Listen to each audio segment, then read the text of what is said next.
Hi friends, good morning.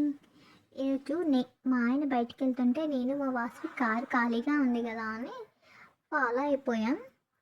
అయ్యాక తెలిసింది చాలాసేపు వెయిట్ చేయాల్సి వస్తుందని. ఇంకేం చేయలేం కదా, అందుకే కూర్చుని పోయాం. మా వాసుకి అయితే ఈరోజు అర్జెంటుగా ఐఏఎస్ ఎంబీబీఎస్ ఏదో ఫినిష్ చేయాలని తెగ చదివేస్తున్నాడు.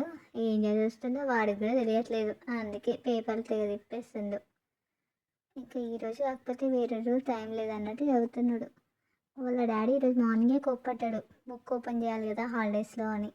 అందుకే ఈరోజు గుర్తొచ్చింది వాడికి చదవాలని. పాపం ఇన్ని రోజులు సమ్మర్ హాలిడేస్లో ఈరోజు బుక్ పట్టాడండి. బుక్ పట్టాడు అంతే, చదవట్లేదు, జస్ట్ తిప్పుతున్నాడు పేజెస్ ఈరోజే. అది కూడా కార్లో వెయిటింగ్ చేస్తూ. ఇంకా బోర్ కట్టేసినట్టుంది, బయటికి వెళ్దామని అంటే సరే అని చెప్పి కార్ దిగి కిందికి వచ్చాం. ఎండ చూడండి ఏ రేంజ్లో ఉంది. జస్ట్ 9:30 అవుతుంది మార్నింగ్. కాకపోతే ఈ ఎండకి పొయ్యి లేకుండా బిర్యానీ ఉండొచ్చు, అంత వేడిగా ఉంది మా రాంగుండంలో ఎండలు. మా వాసుకి అయితే అంటున్నాడు, మమ్మీ ఇది మార్నింగా ఆఫ్టర్నూనా, అసలు ఆఫ్టర్నూన్ లాగానే ఉంది అని. అంత వేడి వస్తుందంట వాడికి. ఇంటికి వెళ్దాం అని అంటున్నాడు పాపం. బాయ్.